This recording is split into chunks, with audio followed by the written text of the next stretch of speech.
AB Pharma bersama Teater Sanggar Cerita mempersembahkan serial Sandiwara Radio Babat Tanah Leluhur, Babat Tanah Leluhur, Babat Tanah Leluhur. Celaka, Eyang. Adisaka. Ya, ada apa dengan Adisakamu? Adisaka menuju hutan Cimalaka Hideng, Eyang. Ke hutan Cimalaka Hideng? Iya.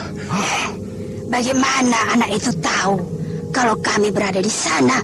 Mereka mendapat kabar dari anggota Tongkat Merah. Sudahlah, kau jangan cemas, Wanayasa. Anak itu tidak akan apa-apa.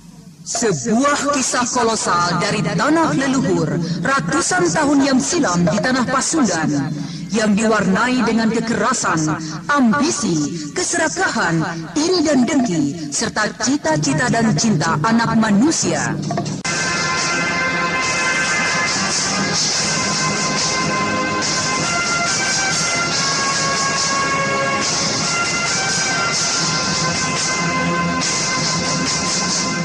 Kisah besar ini didukung oleh artis-artis Sanggar Prativi.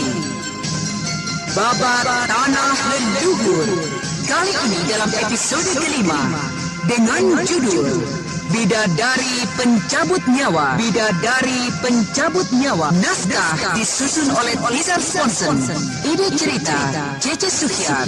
Teknik dan montase Yadi Enos. Musik oleh Hari Sabar dengan sutradara Thomas Agi.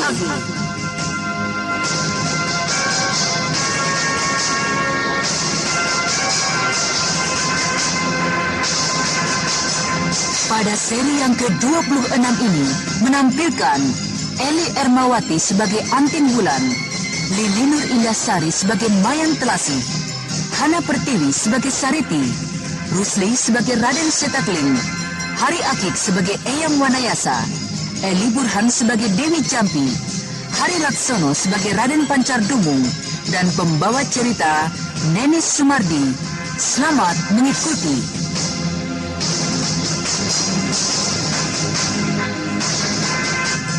Pada kisah yang lalu diceritakan, Mayang Telasih yang memaksakan diri untuk membantu Sariti dan kelompok Tongkat Merah jatuh pingsan tak sadarkan diri. Lukanya menjadi semakin parah. Akan tetapi, untung saja Ki Parang Pungkur datang bersama dengan Dewi Jampi yang kemudian memberikan obat pada Mayang Telasih.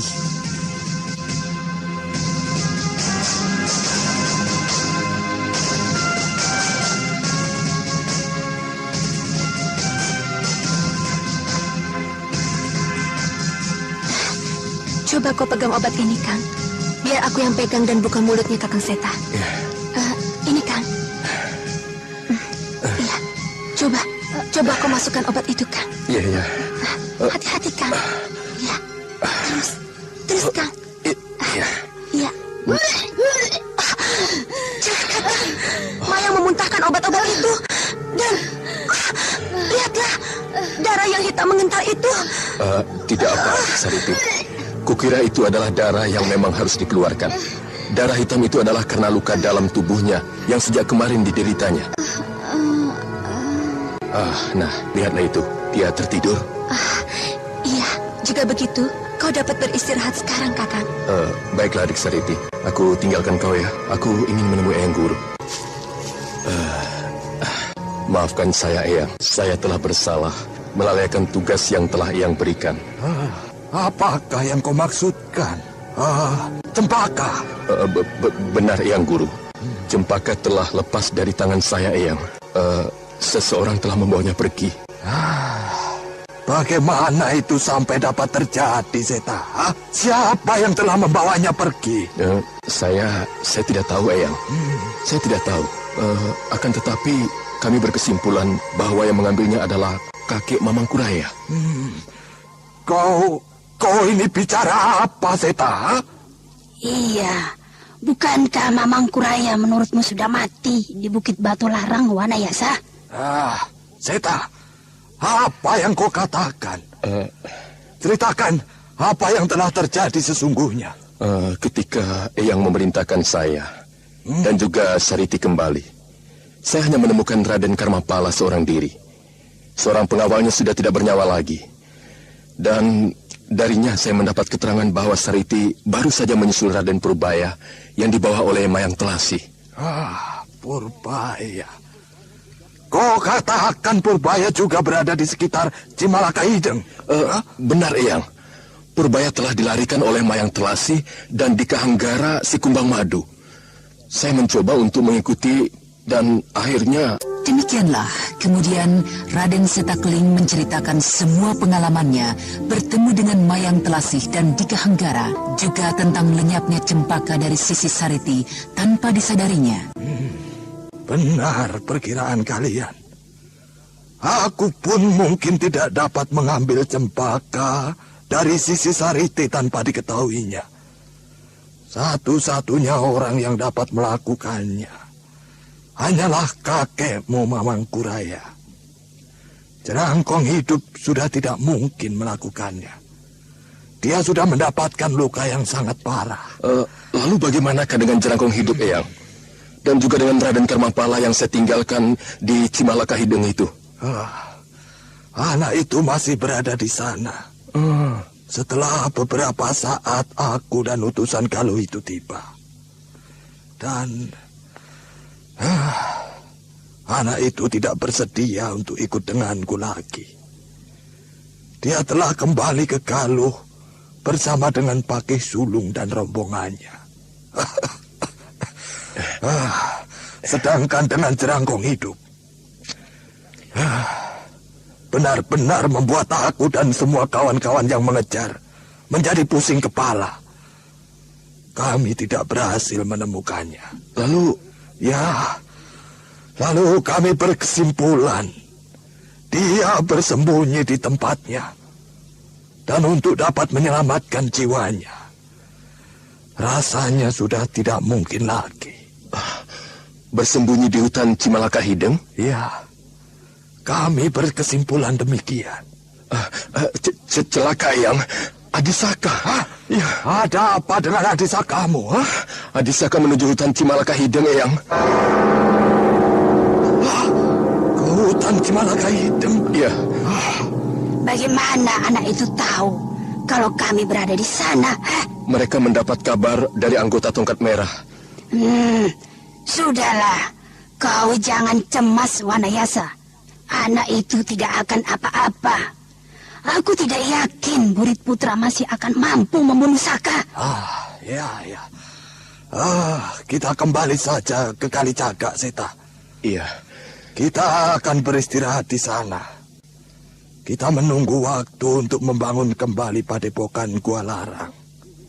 Biarlah, nanti kita meminta bantuan kelompok Tongkat Merah untuk memberitahukan Saka bahwa kita menunggunya di sana. Demikian juga Wulan dan Awu, saudaramu. Di mana Pungkur, Jambi? Aku dari tadi tidak melihatnya. Dia pamit padaku, hendak mempersiapkan anak-anak buahnya meninggalkan kota Papayan. Utusan Galuh itu pasti akan kembali bersama dengan Suraprabha. Suraprabha. Orang itu berbahaya sekali, Jambi.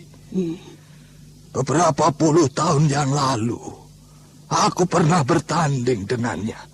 Dan aku berhasil dikalahkannya. Sudahlah. Ayo, kau bersiaplah, Seta. Baik, Guru.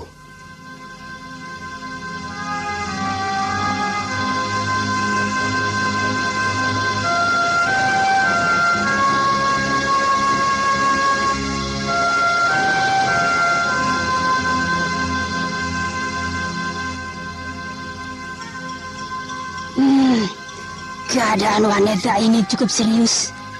Tidak ada tempat yang paling tepat untuk menyembuhkannya selain di tempatku. Jadi, nenek akan membawanya ke tempat nenek di pinggir sungai Cipunagara? Iya, betul, Sariti. Kenapa? Kau keberatan? Tidak, Nek, tidak. Tapi, tahukah nenek siapa wanita ini? Kenapa kau tanyakan itu padaku, Sariti? Siapakah wanita ini? dia adalah Mayang Telasi. Mayang Telasi. Bidadari pencabut nyawa. Benar, Nek. Lalu kenapa? Apa yang dikhawatirkan pada diri nenek? Kepandaiannya sangat tinggi, Nek. Terutama akhir-akhir ini. Dalam keadaan luka parah seperti ini, ia sanggup merobohkan lawan yang memiliki kepandaian yang hampir mengalahkan saya. Apakah kau khawatir dia akan mencelakakan aku? Tidak usah kau mengkhawatirkan diriku. Itu lihat Ki Pungkur sudah siap. Tolong kau carikan orang yang dapat membantu aku membawa gadis ini ke tempat tinggalku. Akan saya siapkan, Nek.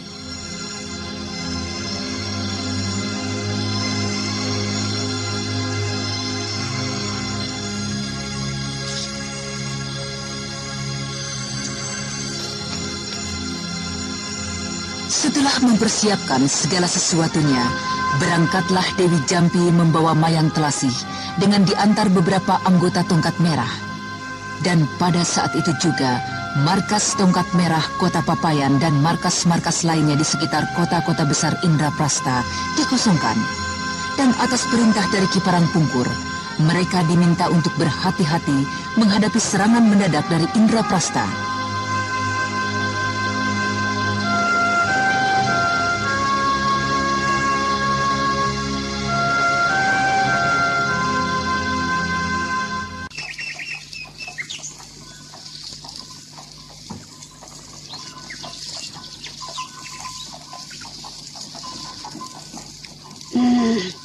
Bagaimana keadaanmu, Mayang?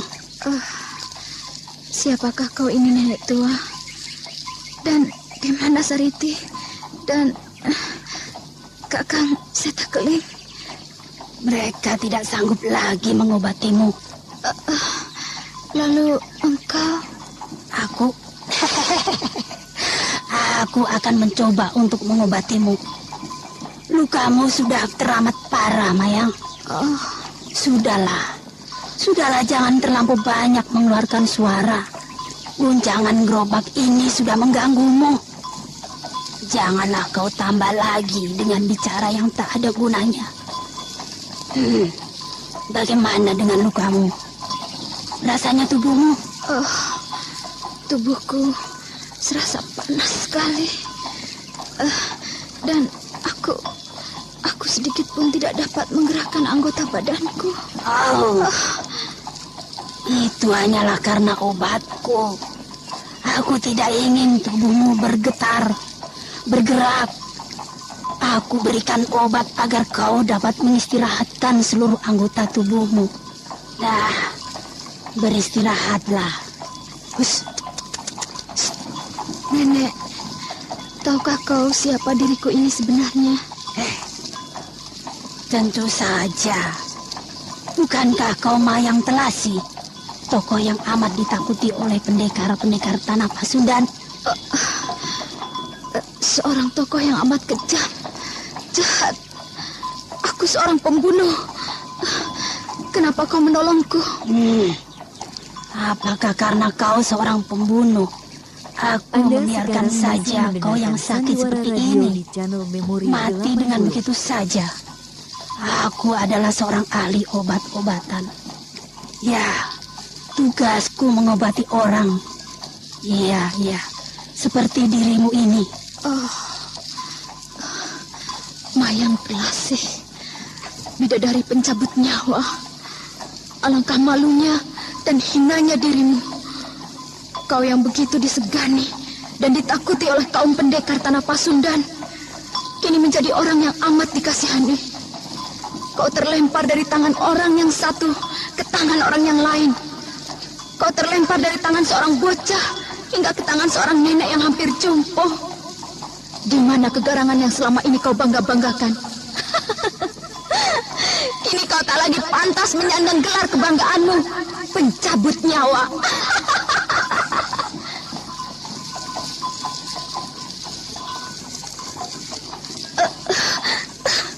Tidak.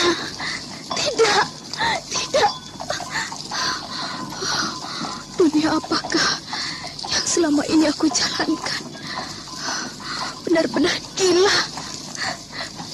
Aku telah salah menentukan langkahku. Orang yang selama ini kuanggap musuh ternyata adalah orang-orang yang teramat baik. Aduh, dan orang yang begitu baik yang menjadi kekasihku ternyata adalah ular dan setan licik. Jika demikian, puluhan orang yang mati di tanganku itu pastilah orang-orang yang hampir tidak berbeda dengan Raden Purbaya, Sariti, Setakeling, dan juga nenek yang baik ini.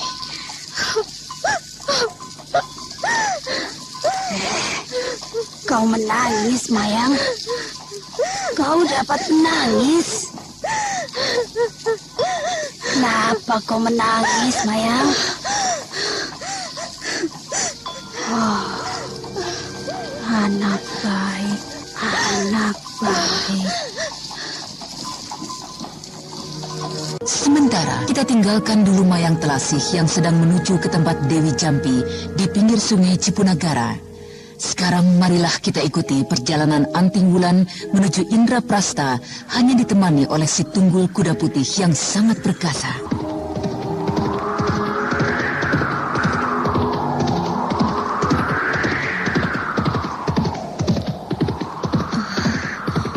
Maaf Kakang Saka, aku tidak mungkin dapat pergi berpetualang bersama denganmu lagi.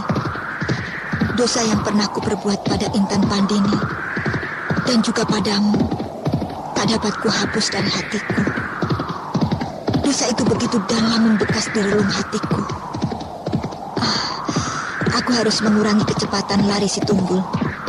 Beberapa rumah penduduk sudah kulihat dari kejauhan. Tunggul, kurangi kecepatan larimu.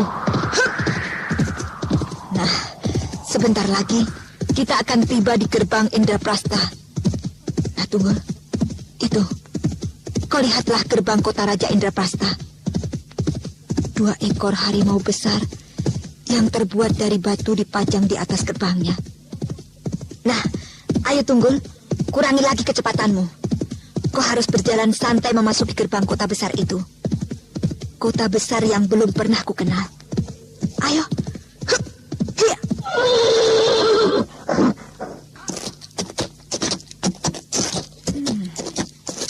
Hari masih pagi, tapi perutku sudah terasa demikian laparnya. Semalam aku tidak mendapatkan seekor hewan buruan menjelang tidur. Biarlah, aku akan berkeliling mencari istana itu. Dan jika aku menemukan tempat untuk makan lebih dahulu, aku akan berhenti sekaligus beristirahat sejenak. Hei, kemana ini aku berkuda? Lorong panjang besar dan sepi. Agaknya di sebelahku ini adalah istana Sang Prabu Sora. Coba, kutanyakan pada orang itu.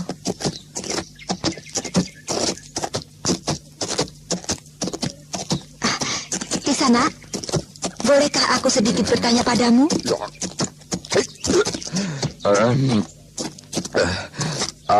Bicara dengan siapa? Aku ini adalah Raden Pancardemu. Maafkanlah aku, Raden. Bisakah Raden menunjukkan padaku di mana tempat tinggal?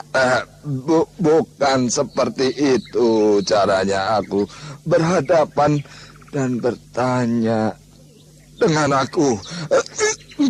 Turun, ayo turun dulu. Maaf, sudahlah. Aku tidak jadi bertanya denganmu. Tunggu. Tunggu, perempuan ayu. Kau tidak bisa begitu saja berlalu dari hadapanku. Ayo turun dan hormat padaku. Kau keterlaluan sekali, Raden. Sadarlah, jika kau tidak dalam keadaan mabuk, sudah kulempar kau dari hadapanku. Minggir.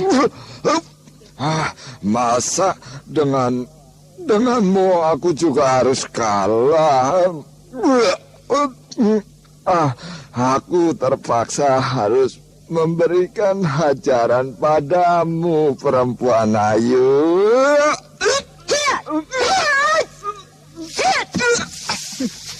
Menyingkirlah dari hadapanku. Ayo! Kau juga berhasil mengalahkan aku. Kau juga berhasil melemparkan aku.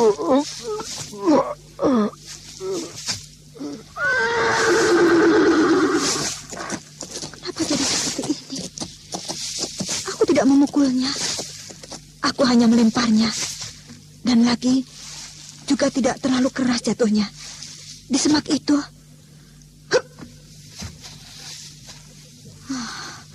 Kelihatannya pemuda ini sedang mengalami kekecewaan. Apa yang harus kulakukan dengan dirinya?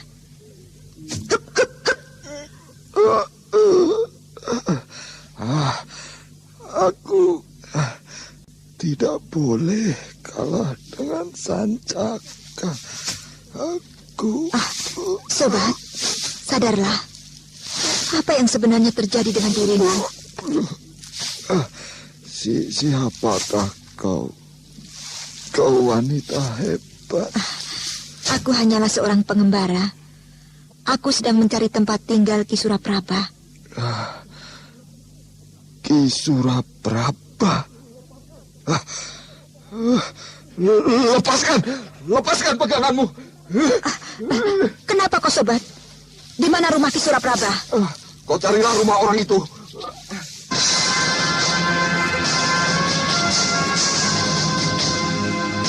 Laki-laki aneh yang dalam keadaan mabuk seketika itu juga melepaskan diri dari pegangan Anting Wulan ketika mendengar Anting Wulan menyebutkan nama Ki Suraprabha.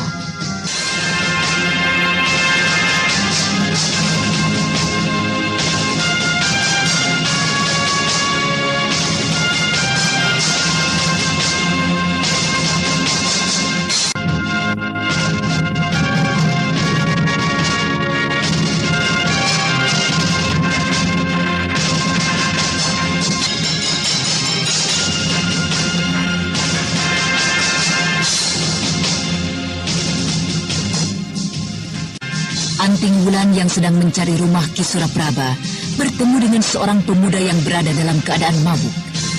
Ketika Anting Wulan bertanya, terjadilah konflik yang mengakibatkan terjadi perkelahian. Pemuda mabuk yang kelihatan dalam keadaan tertekan jiwanya seketika pingsan.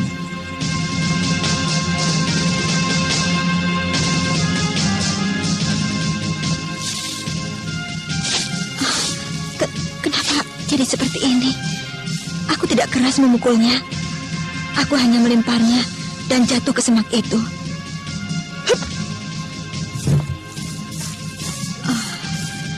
Kelihatannya pemuda ini sedang mengalami kekecewaan. Jiwanya sedang dalam keadaan tertekan. Apa yang harus kulakukan kini?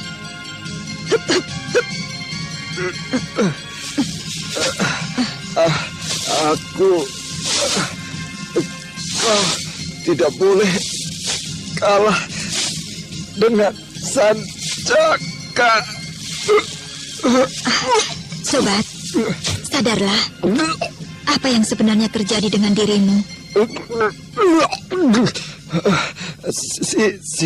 Siapakah kau? Kau wanita hebat. Aku hanyalah seorang pengembara. Aku sedang mencari tempat tinggal Ki Suraprabha. Ki Suraprabha? Lepaskan pegangan ini. Kenapa kau, sobat?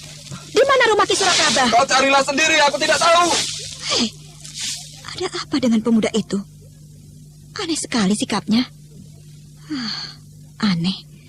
Biarlah, aku akan mencoba mencari sendiri.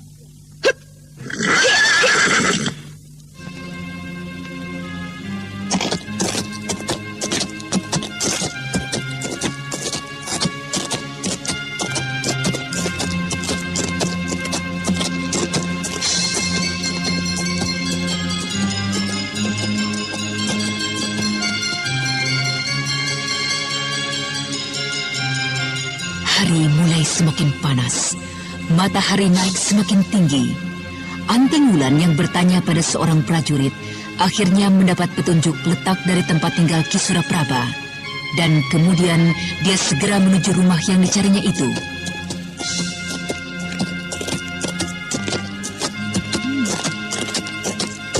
Agaknya itu rumah Ki Suraprabha.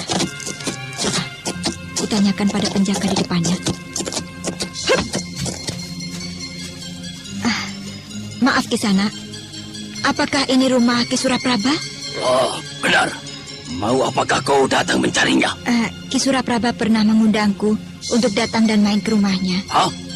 Ki Sura mengundangmu datang dan main ke sini? Iya, benar Kisana. Aku belum mengenalmu, Nona.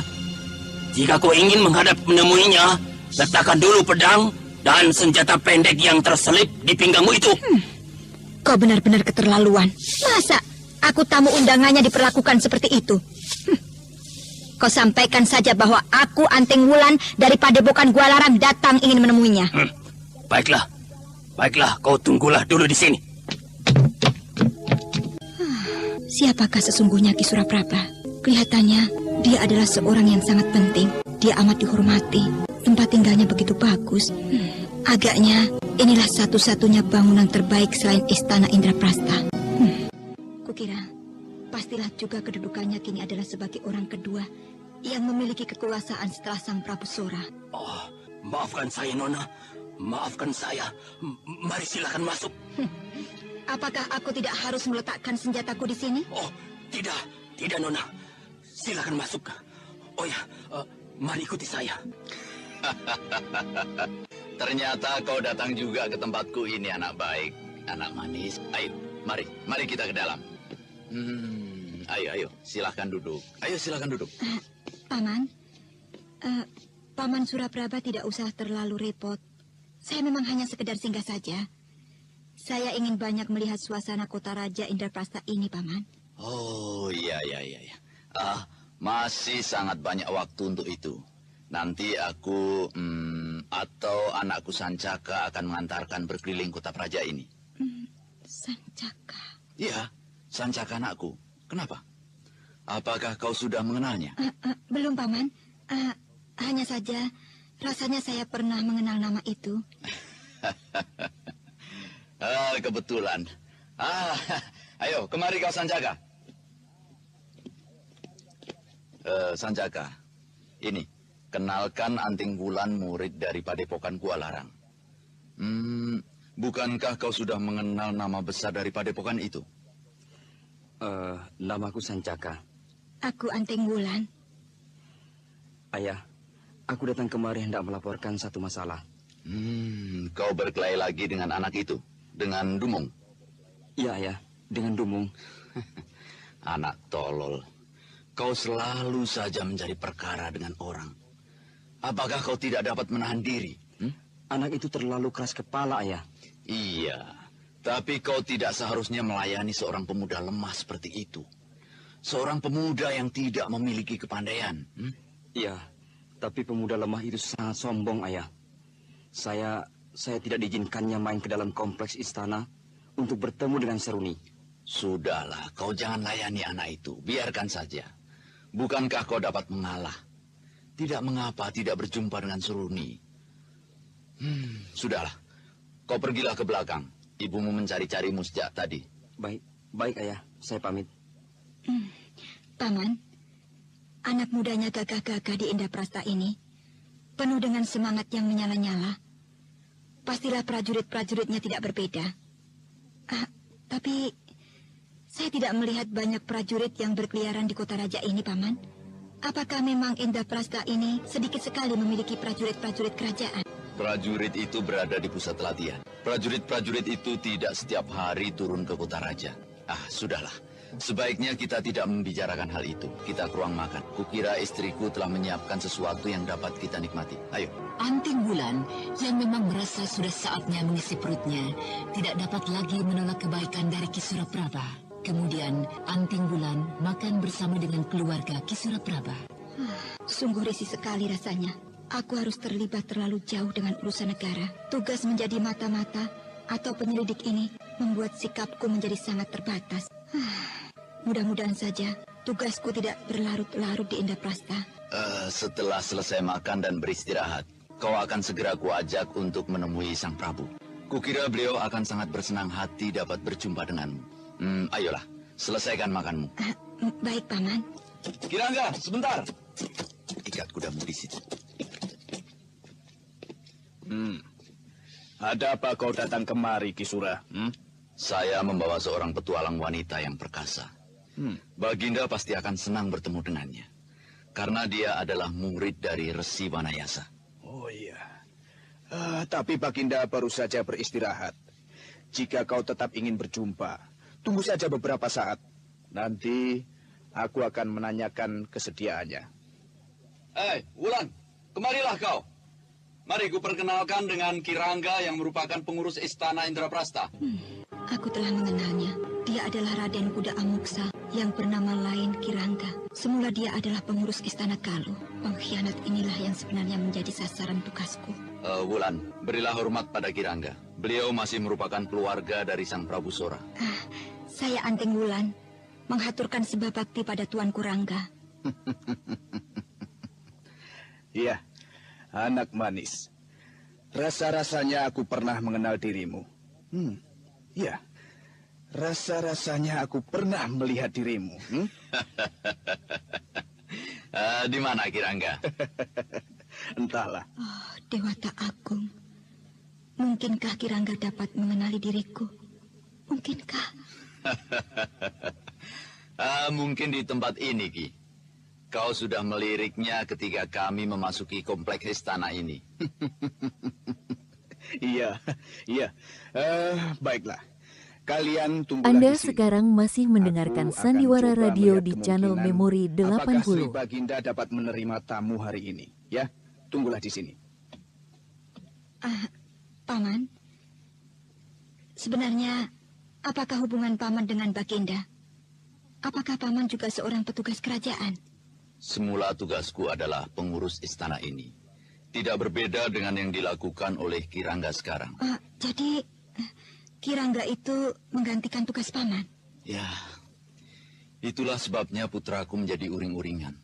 Tidak diperkenankan masuk ke dalam istana ini oleh Dumung, putra dari Kirangga.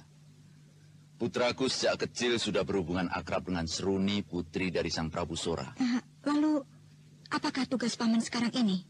Menjaga keselamatan Baginda, sebagaimana dahulu. Tapi sejak kedatangan Kirangga, aku tidak lagi tinggal berdiam dalam komplek istana. Kirangga juga sudah cukup untuk menjaga dari dalam. Apakah Kirangga mempunyai kepandaian yang cukup tinggi untuk menjaga keselamatan Sri Baginda Prabu? Menjaga keselamatan itu maksudku adalah menjaga ketentramannya.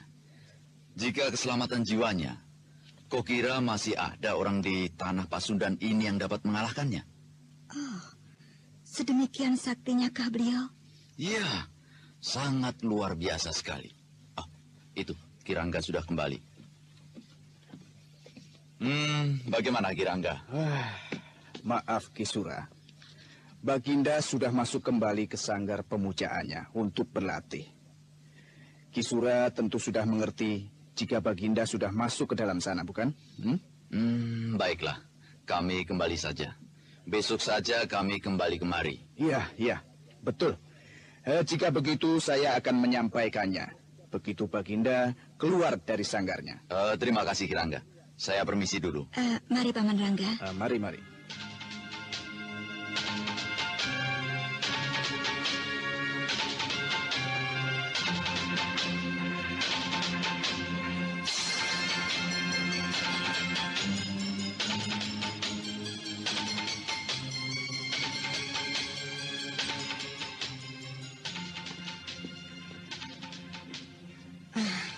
Jika begitu, saya pamit saja, Paman. Saya akan berkeliling kota raja ini. Saya akan kembali besok pagi untuk bersama-sama menghadap Baginda. Kenapa harus besok pagi? Kau dapat menginap di tempatku malam nanti. Jika saya sudah merasa cukup berkeliling, saya akan kembali dan menginap di rumah Paman. Tapi saya justru khawatir saya akan menghabiskan waktu hingga tengah malam. Tapi walaupun demikian, saya akan mengusahakan untuk datang ke rumah Paman. Mari, Paman. Jika terjadi sesuatu denganmu di kota raja ini, katakanlah, kau adalah tamuku. Baik, Paman. Hiya, hiya, hiya.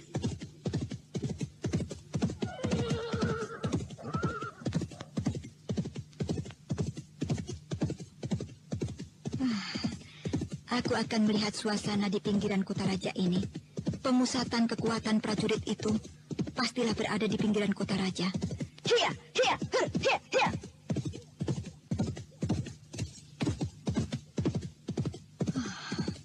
Sudah beberapa saat aku mencari. Hampir separuh pinggiran kota raja ini kususuri. Belum kulihat juga tanda-tandanya. Tempat pemusatan prajurit kerajaan Indraprastha. Bukankah itu pemuda yang aneh itu? Pemuda yang pernah kutemukan di lorong sepi? Sedang apakah dia? Duduk sendiri di atas batu itu? Coba, ku dekati.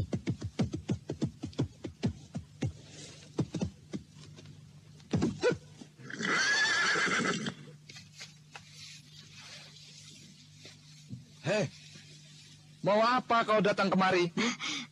Tidak apa-apa, anak muda. Aku melihat kau sedang duduk bersedih hati di sini, dan aku ingin menemani. Apakah tidak boleh? Oh, boleh saja. Jika kau bukan sahabat dari Ki Suraprabha.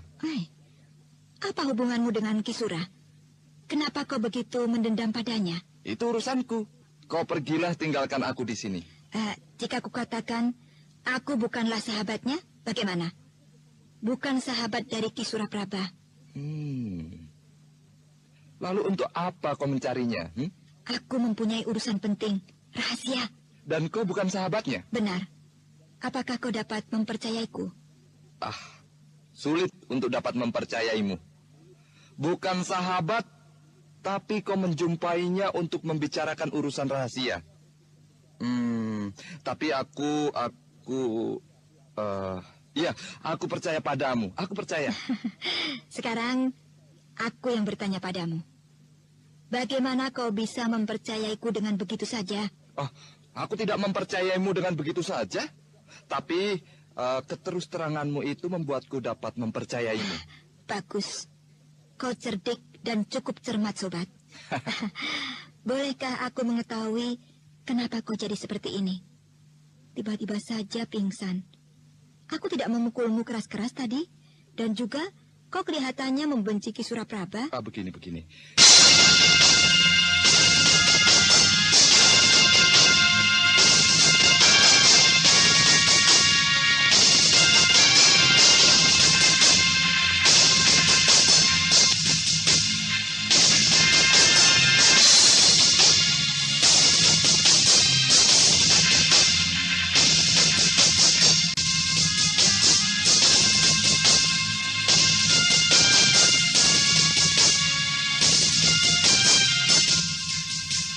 Anting Wulan yang sedang berkeliling untuk menyelidiki pemusatan prajurit Indraprastha berjumpa kembali dengan pemuda aneh yang pernah ditemuinya di lorong sepi di samping bangunan istana Indraprastha. Ki Suraprabha adalah orang baik. Aku tidak membencinya, tapi putranya lah yang sangat aku benci. Si Sancaka itu. Sancaka, putra dari Ki Suraprabha. Dan kau adalah putra dari... Ayahandaku adalah Raden Kuda Amuksa. Masih keluarga dari Baginda Prabu Sora. Dan juga masih berkeluarga dengan Sri Baginda Sana, Maharaja Galuh. Ayahandamu masih sekeluarga dengan Prabu Sora. Tapi juga punya hubungan keluarga dengan Prabu Sana di Galuh. Bagaimana bisa demikian? Baginda Prabu Sora dan Maharaja Galuh, Prabu Sana, adalah saudara seibu. Sedangkan ayahandaku Raden Kuda Amuksa, hubungannya dengan mereka dari garis luarnya.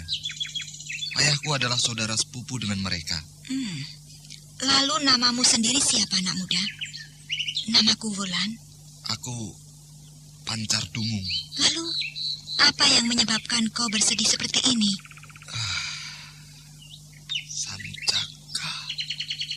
Sancaka. Iya, Kenapa dengan Sancaka? 3 kali aku telah bertempur dengannya. Tapi aku selalu saja dikalahkannya. Apakah kau pernah mempelajari ilmu olah kanuragan? Baru saja aku mempelajarinya. 3 minggu yang lalu aku mulai mendapat pengarahan ilmu olah kanuragan. Itu pun secara sembunyi-sembunyi. Ayahku melarangku untuk mempelajari ilmu olah kanuragan. Mengapa bisa begitu? Ya, aku sendiri tidak tahu alasannya. Karena itulah, aku kini menjadi bulan-bulanan dari Sancaka. Semula aku berkelahi dengannya. Aku dibuatnya jatuh bangun. Semua wajahku dibuatnya matang biru. Lalu aku menjadi dendam padanya. Kemudian aku mencoba untuk mempelajari ilmu olah kanuragan. Baru beberapa hari aku mempelajarinya. Aku mencobanya pada Sancaka. Tapi aku kembali dibuatnya jatuh bangun. Kau konyol sekali. Untuk mengalahkan seseorang yang telah memiliki kepandaian, masa kau hanya mempersiapkan diri beberapa hari? Ya, ketika guruku mengetahui hal itu, dia pun menyalahkan diriku. Dan dia menyarankan agar aku belajar selama setahun. Kemudian baru mencobanya. Lagi pula, guruku sendiri menjadi ragu. Apakah aku akan dapat mengalahkan Sancaka? Ia menjadi ragu karena Sancaka adalah putra dari Ki Suraprabha. Tentu saja. Pastilah anak itu tidak hanya memiliki sekedar kepandaian. Pastilah dia memiliki kepandaian yang tinggi. Ya. Kemudian setelah 3 minggu, aku penasaran dan kembali mencarinya.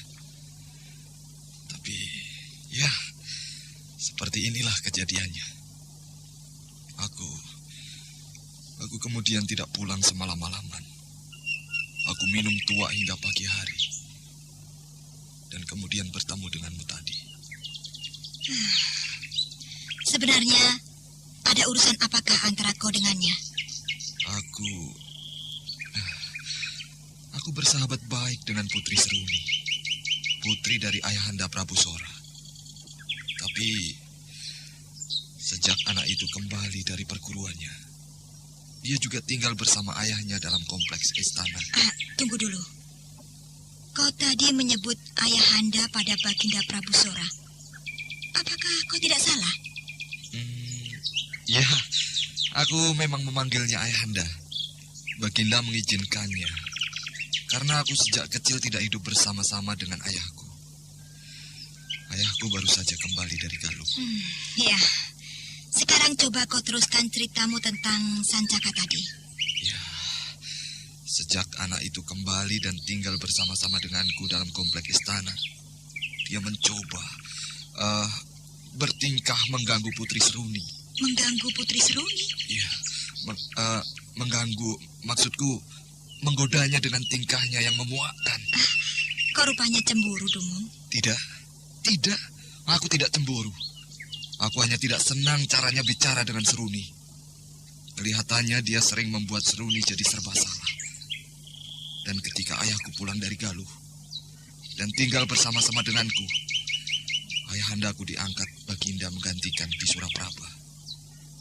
Dan sejak saat itu, Sancaka yang tidak tinggal di dalam komplek istana lagi itu, tidak aku perkenankan masuk ke dalam istana untuk bertemu dengan Seruni.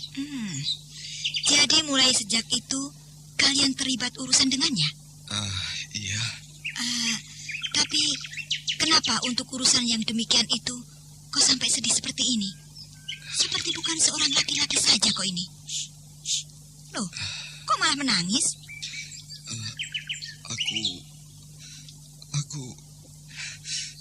Aku jadi tidak mengerti. Seruni malah selalu menanyakan pemuda yang memuakkan itu. Jadi begitu masalahnya. Ya, aku merasa jadi semakin tidak berarti. Karena itulah aku berusaha untuk mengalahkannya. Aku ingin membuktikan pada diriku bahwa aku ini memiliki kelebihan daripadanya. Tapi dalam perkelahianku yang ketiga kali, Anda sekarang masih mendengarkan Sandiwara Radio di channel Memori 80. Pertandingan besok sore. Di sini kami hampir setiap 3 bulan sekali mengadakan pertandingan bermacam-macam ketangkasan. Aku belum pernah memenangkan satu cabang pun. Dan untuk pertandingan besok, pastilah dia yang banyak mendapatkan perhatian. Dan aku, Dewata. Sudahlah, tinggalkanlah aku di sini sendirian, Nona. Tinggalkanlah. Tidak ada artinya jika kau meratapi kesedihanmu. Kau adalah seorang laki-laki. Bangkitkan semangat untuk menghadapinya. Tapi kau juga harus mempergunakan nalarmu. Kau masih mempunyai kesempatan untuk menjadi seorang laki-laki. Nah, belajarlah yang giat. Kau masih muda. Lalu besok, di manakah aku harus menyembunyikan mukaku? Aku tidak mungkin hadir dan menyaksikan Sancaka bertingkah. Tapi aku juga tidak mungkin tidak hadir. Karena Ayahanda Prabu Sora sejak setahun yang lalu telah meminta agar aku yang melaksanakan urusan pertandingan itu. Nasibku sekarang ini adalah pada guruku yang sedang pergi memenuhi perintahku untuk mencari kuda yang terbaik untuk pertandingan besok sore. Kuda terbaik? Iya. Satu-satunya cabang dalam pertandingan itu yang dapat kuikuti hanyalah ketangkasan berkuda. Tapi dengan adanya Sancaka, aku menjadi semakin tidak yakin untuk dapat meraih kemenangan. Apakah kau ingin sekali dan merasa perlu untuk meraih kemenangan itu? Iya, aku harus meraih kemenangan itu. Jika tidak, ya biarlah aku tinggalkan saja Indraprasta. Aku sudah tidak mempunyai muka lagi untuk tinggal terus, untuk dihina oleh Sancaka. Dumung, boleh aku memanggilmu adik Dumung? Terserah kau lah. Kau hebat sekali, walaupun kau seorang wanita, Wulan. Adik Dumung, aku akan membantumu untuk meraih kemenangan dalam salah satu cabang pertandingan itu. Tapi berjanjilah, kau akan bersikap sebagai laki-laki dewasa yang tidak cengeng seperti ini. Jika saja aku dapat mengalahkan Sancaka, aku pasti akan melakukan apa saja untukmu, Wulan. Aku akan memberikan apa saja yang kau minta, Wulan. Sungguh? Iya, aku berjanji. Janji seorang laki-laki? Iya. Jika aku dapat mengalahkan Dumung dalam pertandingan esok sore, apapun permintaanmu akan aku kabulkan, Wulan. Baiklah. Jika begitu, kau ikutlah denganku. Ayo, kenapa bengong seperti itu? Ayo, naiklah ke kudamu. Kita mencari tempat yang lebih cocok untuk mempelajarinya. Ayo. Kau bersungguh-sungguh, Wulan? Apakah kau tidak percaya denganku? Ayolah. Baiklah.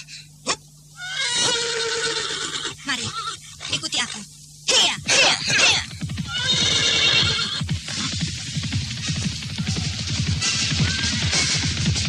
Entah bagaimana dan karena apa, Anting Wulan tiba-tiba saja menjadi tersentuh pada Raden Pancar Dumung, pemuda yang masih kekanak-kanakan itu. Anting merasakan bagaikan ada suatu kekuatan yang tidak dimengerti olehnya, yang mengharuskannya untuk membantu pemuda itu.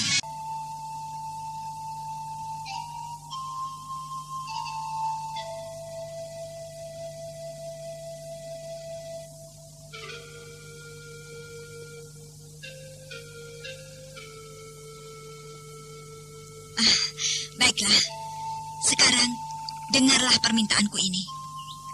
Aku mengharapkan jika kau berhasil menang dalam pertandingan besok atas bantuanku, kau harus bersahabat dengan Sancaka. Bagaimana Dumung? Adik Dumung? Baiklah, aku berjanji.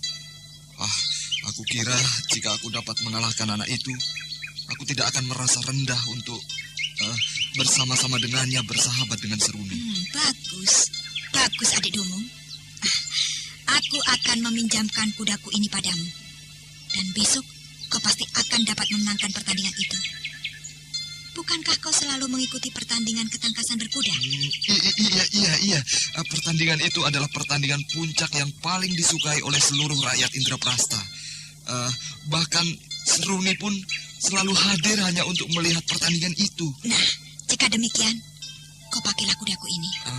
Tapi apa mungkin kau meragukan si Tunggul kudaku ini? Tunggul, bantulah Dumung. Dia anak baik. Kau dengar, Tunggul? Kau boleh mencobanya, Dumung. Ayo, naiklah. Baiklah, akan aku coba.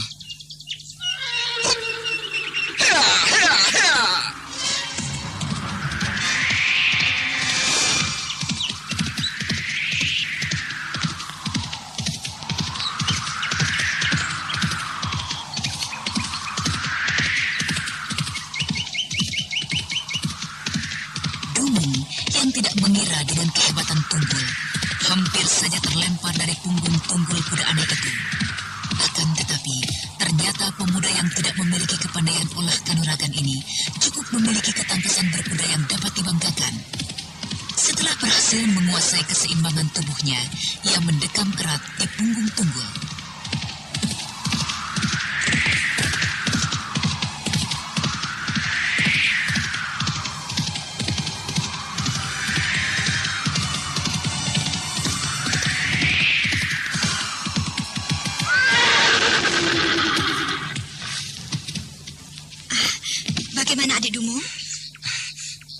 Luar biasa sekali kuda ini. Jika tidak menyaksikan dan membuktikan sendiri, tidak mungkin aku dapat mempercayainya. Luar biasa. Aku akan membatasi kecepatan kudamu, Wulan, agar jangan terlalu menjadi perhatian banyak orang. Aku yakin jika orang banyak tahu tentang keluar biasaan kudamu, kau akan mendapat susah, Wulan. Bagus sekali. Jika kau sudah menyadari hal itu, kau pakailah. Aku percaya kau akan menjaga kuda itu dengan baik. Nah, hari sudah mulai gelap. Aku harus segera melanjutkan tugasku. Aku bawa kudamu, Adi Dumung. Silahkan, Wulan. Terima kasih atas bantuanmu ini. Kau harus ingat janjimu, Adi Dumung. Sampai besok di alun-alun.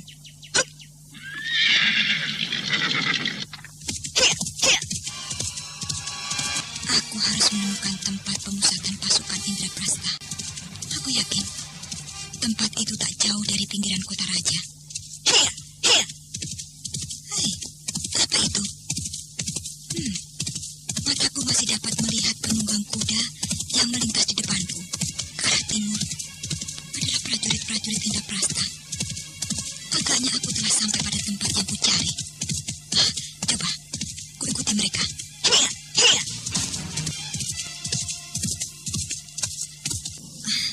Sebaiknya aku tinggalkan kudaku di semak lebat ini. Barak itu sudah tampak dari tempat ini.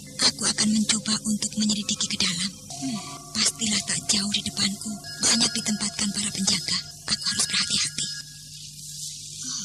Dinding kayu yang melingkari barak ini tidak terlampau tinggi untuk kucapai. Baiklah, aku akan mencoba naik ke atas sana. Mudah-mudahan tidak ada penjaga yang melihatku dari balik sana. Cukup baik tempat pengintaianku ini. Di balik dinding ini ternyata ada sebuah pohon yang cukup lebat, walaupun tidak sampai melewati pagar dinding ini. Aku akan turun ke pohon yang cukup lebat ini. Prajurit ini cukup banyak, tapi jika untuk persiapan menggempur Galuh, kukira adalah sebuah lelucon. Tidak mungkin. Aneh sekali. Tapi kukira persiapan mereka untuk menggempur Galuh bukanlah sebuah lelucon. Lalu, di manakah letak kekuatannya? Ataukah pemusatan prajuritnya dipecah pada 2 atau 3 tempat? Ya, kukira demikian. Tapi aku akan mencoba untuk melihat di balik barak itu. Iya, kukira juga bukan tidak mungkin di balik barak tidur itu ada sebagian laki yang sedang beristirahat. Akan kulihat ke sana.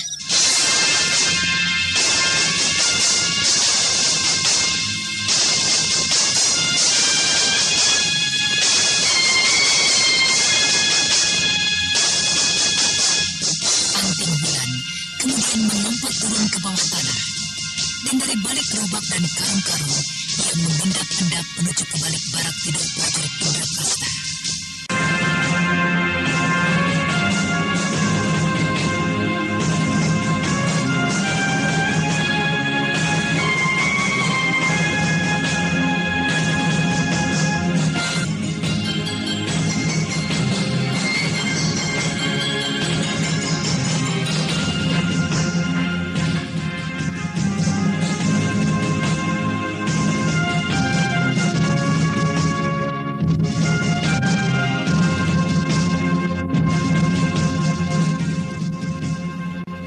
Anting Wulan sedang mengadakan penyelidikan di barak khusus yang merupakan pemusatan prajurit Indraprasta. Anting Wulan merasa curiga melihat kelompok prajurit yang ditemukannya jumlahnya masih dalam batas-batas normal jumlah prajurit kerajaan bawahan. Jumlah prajurit ini cukup banyak. Tapi jika untuk persiapan menggempur Galuh adalah sebuah lelucon, tidak mungkin. Aneh. Tapi kukira persiapan mereka untuk menggempur Galuh bukanlah sebuah lelucon. Lalu, di mana letak kekuatan mereka? Ataukah kekuatan prajuritnya dipecah di 2 atau 3 tempat? Iya, kukira demikian. Tapi aku akan mencoba untuk melihat di balik barak tidur sana itu. Iya, kukira bukan tidak mungkin di balik barak sana ada sebagian lain yang bersembunyi atau sedang beristirahat. Akan kulihat di sana. Rupanya hampir seluruh prajurit berkumpul di tengah halaman luas barak ini. Di sepanjang pagar ini hanya itu saja seorang penjaga. Kukira aku dapat lewat tanpa diketahuinya di belakangnya. Ya, bagus begitu. Pandang saja terus ke tengah halaman. Aku ingin lewat di belakangmu, sobat. Iya, begitu. Terus begitu. Aman. Sekarang aku dapat bergerak terus hingga ke belakang barak tidur mereka. Ternyata di sini sepi. Tak ada seorang pun yang terlihat. Tapi itu, di sana ada beberapa orang yang... 3 orang. Ya, 3 orang yang sedang menuju kemari. Hei, mereka kelihatan mengendap-endap. Aneh, siapakah mereka? Mereka juga prajurit, penghuni barak ini. Seragamnya menunjukkan padaku. Tapi aneh, kenapa mereka kelihatan berhati-hati sekali? Aku akan mencoba melihat apa yang akan mereka lakukan. Kakang, kita batalkan saja usaha kita yang sangat berbahaya ini, Kakang. Sudah terlambat tadi, Mang. Kita sudah berada di tempat ini. Kita sudah keluar dari kelompok kita. Kau tahu apa yang akan mereka lakukan terhadap kita. Hukuman apa yang akan mereka berikan atas kecurigaan mereka. Tenanglah, Dimangun. Tenanglah, kita akan dapat segera keluar dari tempat ini. Dan segera kembali ke Karangsedana. Untuk segera menjemput keluarga kita yang lain. Dan tinggalkan tempat itu untuk selama-lamanya. Tapi, Kakang, aku khawatir penjagaan di pintu belakang itu cukup ketat, Kakang. Kita akan mendapat kesulitan untuk keluar dari tempat ini, Kakang. Tidak dapatkah kau tutup mulutmu itu, Adik Mangun? Lihatlah Adik Sonya, sejak tadi tidak mengeluarkan suara. Ayo kita dekati penjaga yang berada di pintu itu. Ayo. Lihat itu, Kakang. Aki Sumbu yang menjaga pintu itu. Berbahaya sekali, Kakang. Tutup mulutmu. Tutup mulutmu, tolong. Suaramu akan dapat didengar oleh Ki Sumbu. Dia mempunyai kepandaian yang cukup tinggi.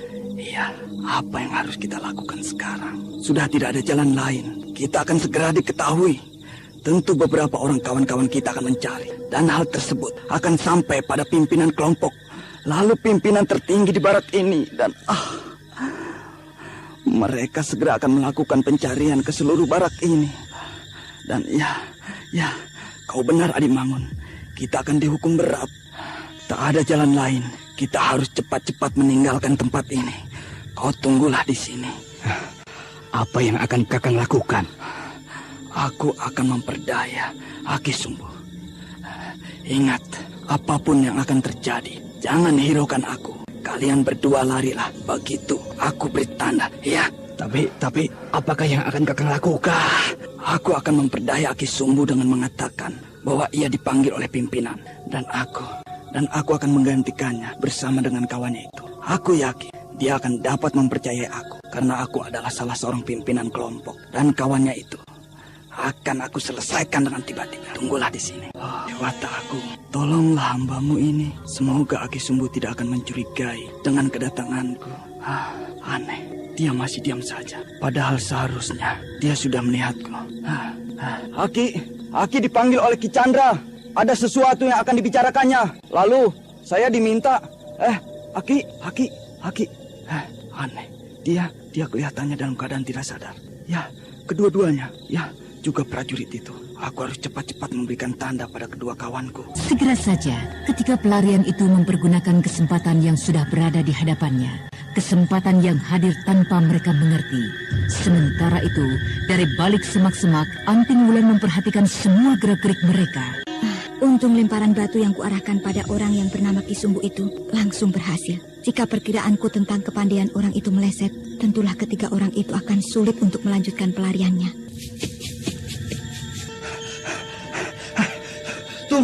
Tunggu Kang. Napasku hampir berhenti Kang. Aku tidak kuat lagi Kang. Aduh, kita beristirahat sebentar di sini. Kang, apakah kau hendak mencari mati Adi Mangun? Ayo, kita teruskan sampai sejauh-jauhnya. Kau lihat itu Adi Sunyo, tidak manja seperti kau. Tapi Kang, aku sudah tidak kuat lagi Kang. Maaf, aku mengganggumu Kisana. Hei, siapa kau? Aku hanya akan memberikan sedikit saran padamu. Pastilah mata-mata dari pihak Indraprasta. Sudahlah, tidak ada waktu lagi Kisana. Dengarlah baik-baik. Kalian sebaiknya jangan pergi ke Karang Sedana. Mereka pasti akan dapat mengejar kalian. Kau tahu siapa kami? Sudahlah, kalian tak perlu tahu siapa aku. Yang penting, kalian sekarang pergi sejauh-jauhnya. Tapi janganlah ke Karang Sedana. Keluarga kalian dapat kalian jemput nanti. Setelah beberapa lama, 6 bulan, atau jika perlu 1 tahun. Karena mereka pasti akan mengirimkan seseorang untuk mengabarkan pada Karang Sedana. Dan jika kalian tiba di sana dengan berjalan kaki seperti ini, mereka akan langsung menangkap kalian. Orang ini, wanita ini betul Kakang. Nona, apakah Nona orang yang telah menolong kami melumpuhkan penjaga pintu itu? Benar. Aki Sumbu maksudmu? Iya, benar. Ternyata Nona lah Dewi penolong kami. Terima kasih Nona. Terima kasih Nona. Bangkitlah kalian semua. Berapa banyak kawan-kawan kalian yang dibawa dari Karang Sedana? Kira-kira 5.000 orang, Nona. Tapi kemudian sedikit demi sedikit bertambah terus. Kami tidak mengerti. Apakah maksud dari Prabu Jaya Sentana? Apakah memang Karang Sedana hendak dikosongkan isinya dan dijadikan hutan kembali? Tadi kalian katakan lebih dari 5.000. Iya, Nona. Lalu, apakah semua kawan-kawan kalian itu ada di dalam barak tadi?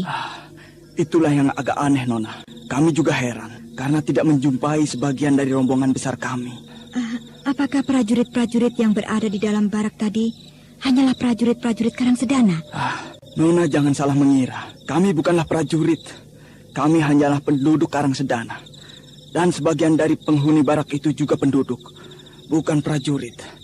Mereka ada yang berasal dari kerajaan Kuwera dan juga dari kerajaan kecil di tanah Pasundan ini, Nona. Baiklah, terima kasih atas keterangan kalian.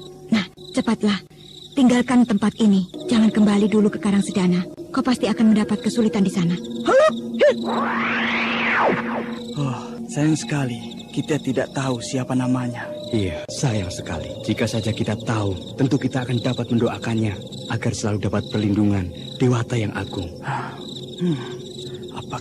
Apakah tidak mungkin dia justru seorang dewi yang dikirim Dewata Agung untuk menolong kita? Iya, pasti dialah dewi yang dikirimkan Dewata Agung. Ayolah kita ikuti perintahnya. Rubah arah kita. Kita menjauh dari Karang Sedana. Kita akan kembali ke kampung halaman kita. Nanti setelah mereka mulai melupakan kita. Ayo.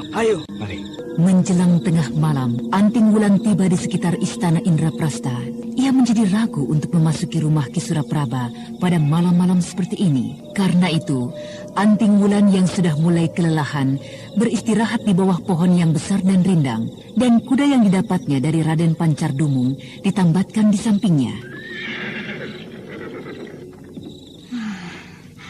Lelah sekali. Sebaiknya aku menunggu pagi hari di sekitar tempat ini saja. Tempat ini tidak terlalu dekat dengan tembok istana. Mudah-mudahan saja tak ada prajurit yang meronda yang lalu di jalan ini. Malam semakin larut. Anting Wulan belum juga dapat memejamkan matanya sedikit pun. Akhirnya, gadis cantik murid dari Resi Wanayasa ini mencoba untuk bersemedi. Entah beberapa lama ia tenggelam dalam semedinya. Suasana yang hening di sekitarnya membuatnya semakin jauh saja tenggelam. Sampai akhirnya...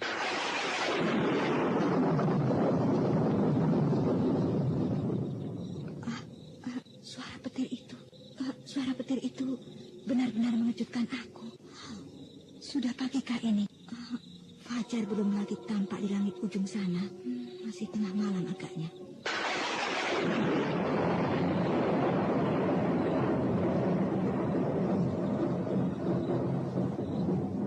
Aneh, tidak ada mendung di atas sana. Langit kelihatan begitu cerah. Mengapa petir itu berbunyi keras sekali? Bintang-bintang, walaupun tidak banyak bertaburan, tapi jelas masih nampak di sana-sini. Aneh sekali.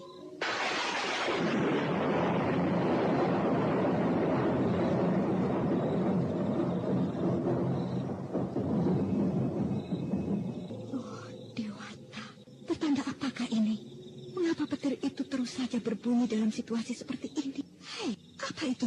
Oh, cahaya bersinar naik ke atas sana. Cahaya itu keluar dari bawah sana, dari sebelah timur tempatku ini. Kelihatannya tidak terlalu jauh tempat asal cahaya itu. Jika perkiraanku tidak salah, suara itu berasal dari kompleks Istana Indraprasta. Cahaya apakah itu? Cahaya itu masih saja bersinar, walaupun tidak terlalu terang, tinggi, bagaikan tonggak kayu yang hendak menembus langit. Tidak salah dugaanku.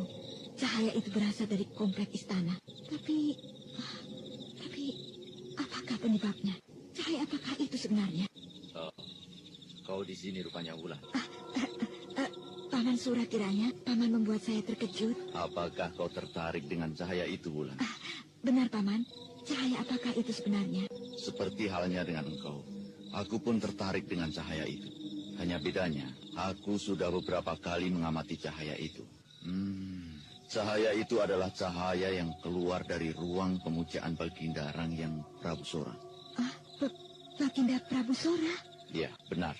Prabu Sora. Itu adalah wujud dari suatu ilmu yang maha dahsyat. Yang semula kukira hanyalah sebuah dongeng saja. Sang Prabu kini tengah melatih dan mencoba melontarkan wujud dari ilmu itu.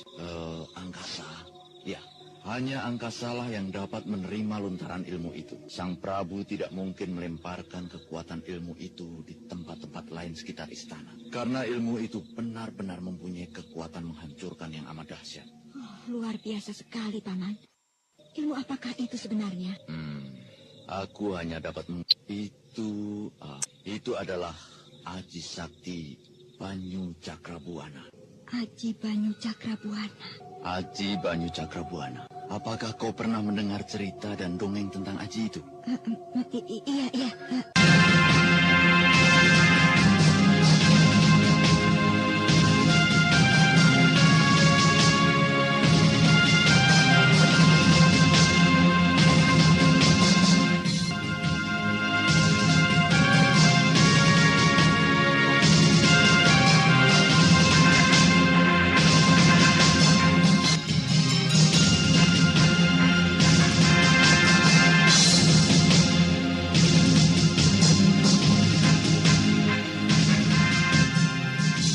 Setelah membantu 3 orang pelarian, Anting Wulan kembali ke kota Raja Indraprasta. Menjelang tengah malam, ketika Anting Wulan tengah bersemedi di pinggiran jalan yang sepi, ia dikejutkan oleh suara petir yang keras menggelegar dari arah keraton Indraprasta. Seleret sinar yang agak temaram mencuat bagaikan semburan air seakan hendak menusuk langit. Saat Anting Wulan termangu memandang ke arah sinar tersebut, ia disapa oleh Ki Surapraba yang juga tengah memperhatikan sinar yang ternyata adalah Aji Banyu Cakrabuana yang dilontarkan oleh Sang Prabu Sora. Aji Banyu Cakrabuana. Ya, Aji Banyu Cakrabuana. Apakah kau pernah mendengar cerita dan dongeng tentang Aji itu? Iya. Yang guru pernah menceritakannya pada saya. Nah, kau beruntung sekali, Wulan, dapat menyaksikan ilmu dahsyat itu malam ini. Luar biasa sekali. Kukira tokoh luar biasa seperti Jeranggong Hidup akan berpikir 2 kali untuk menghadapi ilmu Banyu Cakrabuana. Dan lagi jika Baginda telah berhasil mempelajari sampai puncak dari ilmu itu, aku tak dapat lagi membayangkan kehebatan dari ilmu itu. Paman, lihat cahaya itu lenyap. Agaknya Baginda telah menarik kembali lontaran ilmu itu. Luar biasa sekali ilmu itu, Paman. Agaknya dengan ilmu yang sehebat itu, Baginda dan juga Indraprasta akan dapat menguasai tanah Jawa dan Pasundan ini. Kukira... Kenapa, Paman? Dengan ilmu sehebat itu, Sang Prabu dapat untuk berbuat apapun. Sang Prabu tidak mungkin akan berbuat seperti itu. Galuh yang terdekat dengannya, yang menguasai tanah Pasundan ini, dikuasai oleh saudaranya sendiri, saudara seibu. Dan... lagi pula, di Istana Galuh dilindungi oleh seorang tokoh mahasakti yang memiliki kepandaian yang tak dapat diukur. Siapakah dia, Paman? Apakah ada seorang tokoh lagi yang dapat mengatasi kehebatan dari ilmu Cakrabuana? Jika Baginda telah menguasai sampai puncak dari Aji Cakrabuana, mungkin ia akan sanggup untuk menghadapinya. Tapi saat ini Baginda belum sampai pada puncak Aji Cakrabuana. Tapi siapakah tokoh sakti yang memiliki kepandaian sehebat itu, Paman? Menurut Baginda, dia adalah pendeta Sanata Dharma. Eyang Kaliman. Pendeta Sanata Dharma adalah eyang dari istri Raden Kuda Amuksa. Wanita itukah? Wanita yang kujumpai di dalam kamar gelap yang nyaris seperti kuda. Wanita yang seperti kurang waras. Iya, ia yang memanggil-manggil anaknya. Kenapa kau termenung seperti itu, Wulan? Apa yang sedang kau pikirkan? Banyak, Paman. Ya, Haji Cakrabuana, pendeta sakti itu, dan ya, macam-macam lah. Mengapa kau berada di tempat ini?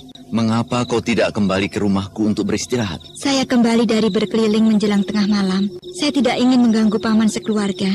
Jadi saya beristirahat di bawah pohon besar itu, Paman. Itu, kuda saya ada di sana. Jika begitu, kau ambillah kudamu itu. Baru saja lewat tengah malam. Kau masih dapat mempergunakan sisa-sisa malam ini untuk beristirahat. Ayo. Baiklah, Paman. Saya mengambil kuda dulu. Malam pun berlalu. Pagi datang menjelang. Ketika Anting Wulan baru saja selesai mandi dan sedang beristirahat, datanglah Ki Suraprabha menemuinya. Wulan, baru saja datang utusan dari istana yang memberitahukan bahwa Baginda siap untuk menerima kita pagi ini. Bersiaplah, kita akan segera menghadap. Baiklah, Paman. Saya akan segera bersiap. Anak yang baik. Jika saja aku mempunyai menantu seperti dia. Tentu Sancaka anakku akan menjadi semakin kokoh sikapnya. Sayang sekali. Sancaka anakku masih kekanak-kanakan. Masih belum dapat menahan diri. Belum dapat mengendalikan nafsunya. Ya. Apakah mungkin Wulan menyukai anakku? Bukankah itu Sancaka? Mau kemanakah dia dengan senjata lengkap? Hai, Sancaka! Kemari kau! Ada apakah ayah? Ayah memanggil saya? Apakah kau ingin berangkat perang? Dengan panah, tombak, dan pedang yang kau sandang itu. Untuk apa?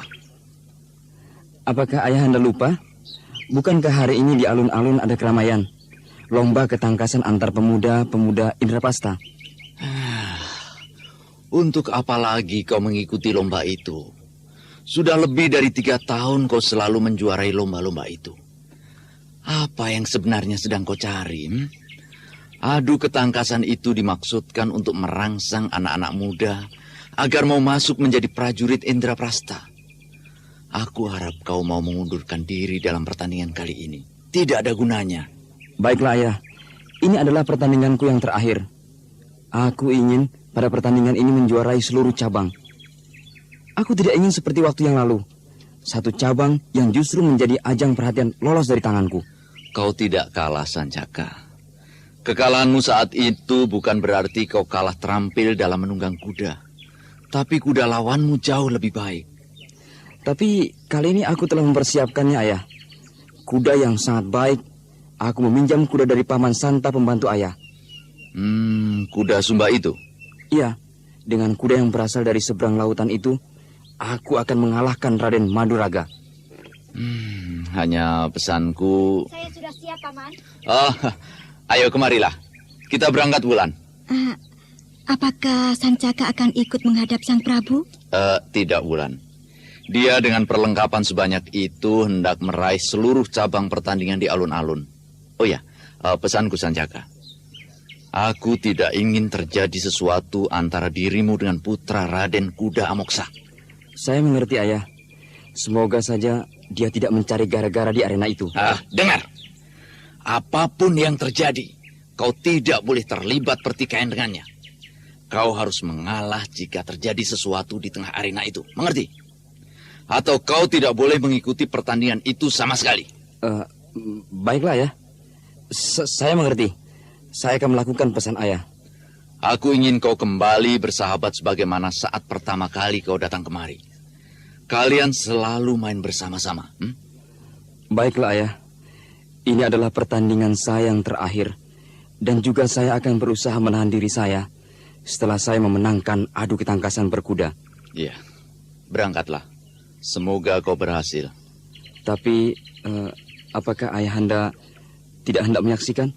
Aku akan menemui Sri Baginda bersama dengan Anting Wulan. Mungkin nanti setelah bertemu dengan Baginda, aku akan menyaksikan pertandingan itu. Berangkatlah. Baiklah, Ayah. Saya berangkat. Bagaimana pendapatmu tentang putraku Sancaka itu, Wulan?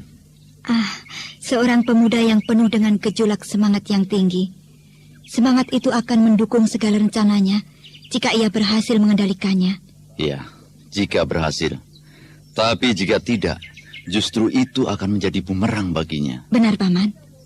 Sesampainya di istana Indraprasta, mereka bertemu dengan Raden Kuda Amoksa, dan dari pengurus istana ini, mereka diantar untuk menghadap Baginda di bangsal utama.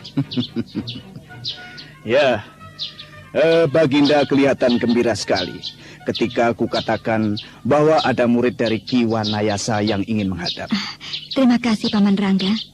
Rangga, bagaimana dengan keadaan Baginda akhir-akhir ini? Sudah lebih dari 3 hari aku tidak menjumpainya. Ya, ia baik-baik saja. Bahkan tadi pagi ketika aku jumpainya, wajahnya kelihatan bercahaya. Bercahaya? Maksudmu? Seputar wajahnya kelihatan mengeluarkan cahaya tipis kekuning-kuningan. Agaknya ilmu yang dipelajarinya sudah hampir sampai pada tahap penyelesaian. Ya, aku kira juga demikian. Nah, kita sudah sampai. Berhati-hatilah kau membawa diri, gadis manis. Baik, Paman. Nah, masuklah kalian. Aku masih harus menyelesaikan tugas dari Baginda di belakang. Terima kasih, Rangga. Marilah, kita masuk ke dalam, Wulan. Dewata, hampir saja aku melupakan sesuatu. Kujang Cakrabuana ini harus kututupi dengan baju luarku. Rangyang Prabu Sora dan Ki Suraprabha pernah mengirimkan orang untuk menghubungi Kuda Amoksa agar mencuri Cakrabuana. Untung saja kedua orang itu tidak mengenalnya. Ayolah kita masuk ke dalam. Kenapa kau kelihatan termangu seperti itu? Apakah pedang senjataku ini dapat dibawa ke dalam, Paman? Tidak apa, Wulan. Bawalah saja. Tapi saya kira tidak sopan menghadap Sang Prabu dengan membawa senjata. Biarlah saya letakkan di belakang pintu ini, Paman. Anting Wulan segera membungkuk dan membelakangi Ki Suraprabha. Kemudian melepaskan pedangnya dan meletakkannya di balik pintu bangsal, dan bersamaan dengan itu ia menggeser kujang Cakrabuana yang disisipkan di pinggangnya hingga ke balik baju luarnya tanpa diketahui oleh Ki Suraprabha. Marilah, Paman, kita segera menghadap Baginda. Ayo, marilah.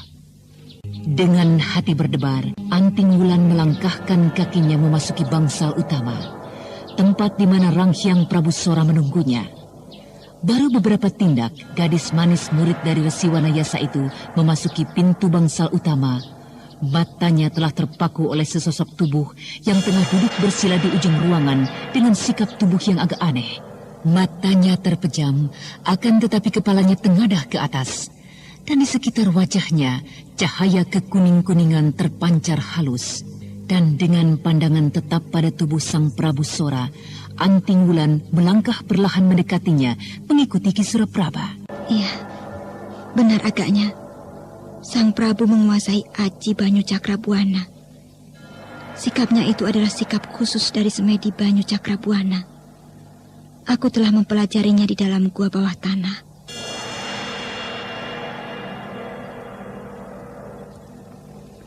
Berlutut, Wulan. Iya, Paman. Hamba Suraprabha datang menghadap tuanku. Hamba berhasil bertemu dengan seorang murid dari Padepokan Gua Larang. Dan hamba kini membawanya datang menghadap tuanku.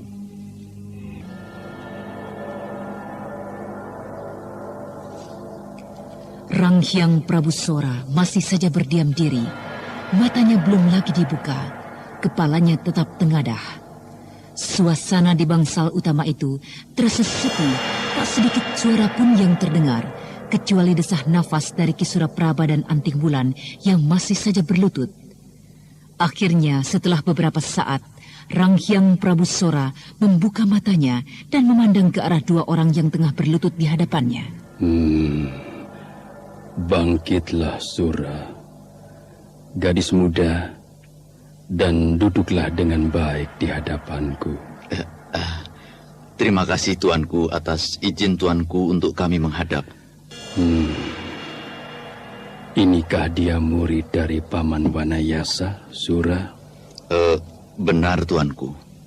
Namanya adalah Anting Wulan. Hebat sekali Paman Wanayasa. Hebat sekali. Hingga dapat menciptakan murid sehebat ini. Apakah kau belajar sepenuhnya dari Paman Wanayasa, Wulan? Benar tuanku.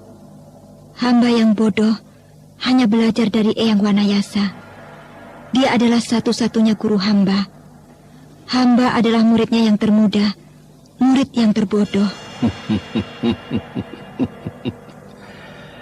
Kau boleh mengatakan dirimu adalah murid yang terbodoh.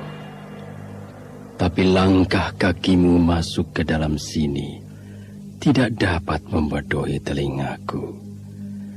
Kepandaianmu hebat sekali, Wulan. Bagaimana dengan keadaan gurumu sekarang? Guru saat ini mengungsi ke Kali Cagak, tuanku. Padepokan kami telah diserang oleh pegundal-pegundal dari kalangan hitam. Paman Catis terbunuh.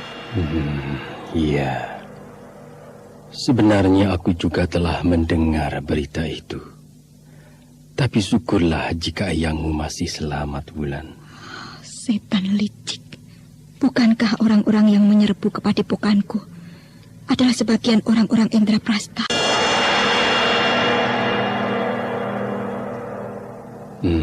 Anak baik, anak baik. Dari mana kau mengenal Banyu Cakrabuana? Mengenal Banyu Cakrabuana? Ya. Apakah kau pernah mempelajarinya? Tidak, tuanku. Hamba tidak pernah mempelajarinya. Agaknya kau memiliki sesuatu dalam dirimu. Entah pelajaran apa yang kini telah kau kuasai, hingga pandangan matamu sedikit pun tidak terganggu dengan sinar di wajahku ini.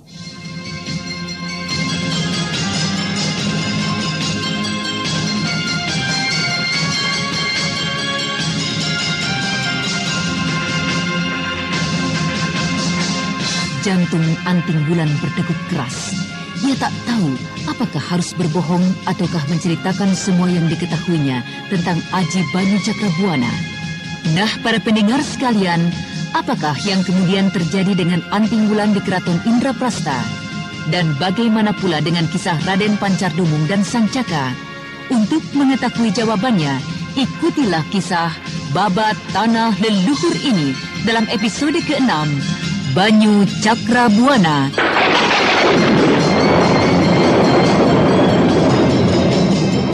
Yang dipersembahkan oleh Procold obat flu andalan, Tenka Panax, pembasmi panu, kadas, kurap, dan jamur kulit. Bersama Teater Sanggar Cerita di radio kesayangan Anda. Sampai jumpa.